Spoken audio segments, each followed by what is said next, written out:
విజయవాడ వరద విపత్తులో గతంలో ఎదురవని ఎన్నో సవాళ్లు ఎదురయ్యాయని ఎన్డీఆర్ఎఫ్ కమాండెంట్ ప్రసన్న తెలిపారు.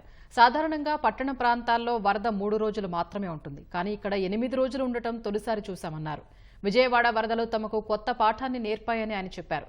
తమకు ఎదురైన సవాళ్లను భవిష్యత్తులో పునరావృతం కాకుండా ఎలా అధిగమించాలో కార్యాచరణ రూపొందించుకుంటామంటున్న కమాండెంట్ ప్రసన్నతో ఈటీవీ ముఖాముఖి. విజయవాడను ముంచెత్తిన వరదల విపత్తులో ఎన్డీఆర్ఎఫ్ సైతం ఎన్నో సవాళ్లు ఎదుర్కొంది. అటు బోట్ల ద్వారా వెళ్లి ప్రజలకు ఆహారం అందించడం కానీ, లేక వారిని రక్షించడం కానీ, ఉన్న విషయాల్లో వారిని సహాయపడేందుకు వ్యవహరించడం కానీ ఇలా పెను సవాళ్లు ఎదుర్కొంది. ఎన్డీఆర్ఎఫ్ కు ఈసారి ఎలాంటి సవాళ్లు ఎదురయ్యాయి, ఏంటి అని వివరించేందుకు కమాండెంట్ ప్రసన్న మనతో ఉన్నారు. ఆయన అడిగిన మరిన్ని వివరాలు తెలుసుకుందాం. సార్ చెప్పండి సార్, విజయవాడ ముంచెత్తిన వరదకు సంబంధించి ఫేస్ చేసిన అనుభవాలు.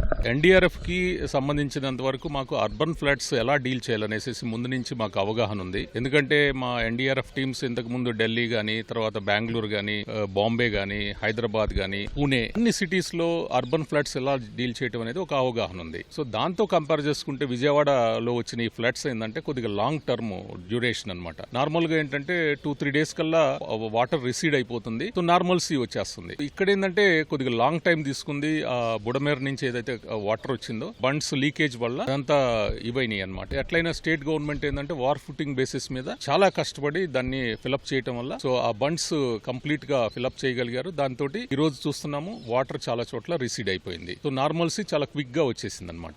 ఎన్ని బృందాలు ఇక్కడికి వచ్చేసారు, ఎదురైన క్లిష్ట పరిస్థితులు ఏంటి మీకు? ఆంధ్రాలో ఉన్న 9 టీములు కాకుండా ఒరిస్సా నుంచి 3, తమిళనాడు నుంచి 3, మహారాష్ట్ర నుంచి 4, పంజాబ్ నుంచి 4, త్రిపుర నుంచి 3 ఇలా కలుపుకుంటే మొత్తం 26 టీమ్స్ వచ్చినాయి. 3 టీమ్స్ వచ్చేసేసేమన్నా మనం బాపట్ల, గుంటూరు డిస్ట్రిక్ట్ లో డిప్లాయ్ చేశాము. మిగతా 23 టీమ్స్ మొత్తం విజయవాడ నగరంలోనే డిప్లాయ్ చేయడం జరిగింది. సో అన్నిటికన్నా టఫెస్ట్ పార్ట్ ఏంటంటే ఈ రోడ్స్ ఏవైతే ఉన్నాయో మన Ajit Singh Nagar most affected place, తర్వాత లోపల ఉన్న రాజరాజేశ్వరిపేట గానీ, నందమూరి కాలనీ గానీ, బాంబే కాలనీ, జక్కంపూడి విలేజ్ కానీ, సో ఇవన్నీ ఏంటంటే రోడ్స్ చాలా క్లోజ్ గా ఉన్నాయి అనమాట. అంటే విడ్త్ చాలా తక్కువ ఉంది. అది రోడ్స్ ని డివైడ్ చేశారనమాట. సో ఇవేంటంటే రాత్రిపూట మనకి వాటర్ దాని మీద వెళ్ళటం వల్ల సో మా బోట్స్ మూవ్మెంట్ చేసేటప్పుడు అవి మనకు కనిపించవు అనమాట. సో మన వాటర్ కింద ఏముంది అనేసి. అలాగే బోట్స్ మూవ్మెంట్ చేసినప్పుడు మాకు ఓబిఎంస్ ఉంటాయి, అవుట్ బోర్డ్ మోటార్ అనేసి మెకనైజ్డ్ బోట్స్ ఆపరేట్ చేయడంలో మాకు చాలా సవాళ్ళు ఎదురైనాయి. ఎందుకంటే అవి ఏమాత్రం కింద స్పీడ్ బ్రేకర్స్ గానీ, చాలా చోట్ల ఏంటంటే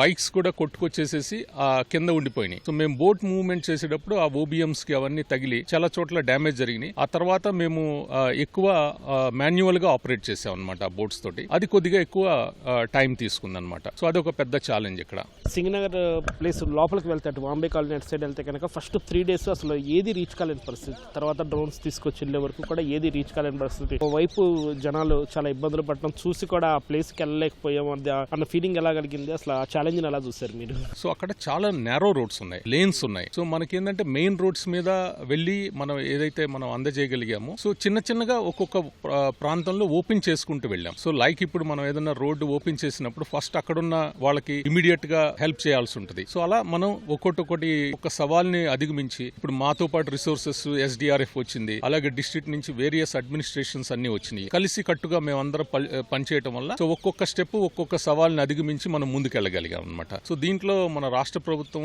చాలా అద్భుతంగా పనిచేశారు. ఎంత రిసోర్సెస్ ని మొబిలైజ్ చేయగలిగారో అంత చేయగలిగారు. సో ఇవన్నీ కలిపి ఒక్కొక్క ఛాలెంజ్ ని ఎదుర్కొంటూ మేము ముందుకెళ్ళగలిగాం అనమాట. 2-3 రోజుల కంటే అర్బన్ ప్రాంతాల్లో ఈ వరద లేదు, ఇక్కడే లాంగ్ ఎక్కువ కాలం ఉంది అని అసలు ఇది ఎలా అనిపించింది సార్? అంటే వీటి వల్ల మీ టీమ్స్ అవి కూడా ఒకరికొకరు కోఆర్డినేషన్ కానీ అది కానీ ఎట్లా జరిగింది అంటారు దీనికి? అంటే డెఫినెట్ గా ఇది చాలా ఎక్కువ 7 days జరిగింది. ఇవాళ 8th day, ఇవాళ నార్మల్సీకి ఆల్మోస్ట్ ఆల్ వచ్చేసింది. సో 7 days వాటర్ లో ఎక్కువ ఉండాల్సి వచ్చింది. ఇది ఒక డిఫరెంట్ లెర్నింగ్ అనమాట. సో ఇప్పుడు దాకా మేము ప్రిపేర్ అయ్యాము 3-4 days ఉంటుంది కాబట్టి ఇలాగే ఉంటుంది అనేసి. బట్ నేచర్ ఏంటంటే న్యూ ఛాలెంజ్ మా మీద త్రో చేసింది. సో దానికి తగ్గట్టుగా మేము ఇప్పుడు ఇంకా ప్రిపేర్ అవ్వాల్సి వచ్చింది అనమాట. డెఫినెట్ గా మెన్ కూడా ఏంటంటే కంటిన్యూస్ గా వాటర్ లో వాక్ చేయటం ఇవన్నీ చేయటం వల్ల కూడా కొంత ఇబ్బందులు ఫేస్ చేయాల్సి వచ్చింది. బట్ మా దగ్గర డాక్టర్స్ టీమ్ కూడా ఉంది కాబట్టి వాళ్ళు టైం టు టైం వాళ్ళకి మెడిసిన్స్ ఇవ్వగలిగారు. ఎందుకంటే ఈ వాటర్ లో వాళ్ళు తడిశారు, తర్వాత కాళ్ళు కూడా వాళ్ళకి కంటిన్యూస్ గా వాక్ చేయబట్టి కాళ్ళు నీళ్లలో ఉండబట్టి చాలా చోట్ల కట్స్ అయినాయి, ఇవన్నీ వచ్చినాయి అనమాట. సో వాటికి తగ్గట్టుగా మేము మెడిసిన్స్ వాడాము. ఎందుకంటే ఇప్పుడు దాకా మేము ఆల్మోస్ట్ 20,500 మందిని మేము ఎవాక్యుయేట్ చేయగలిగాము. 381 మందిని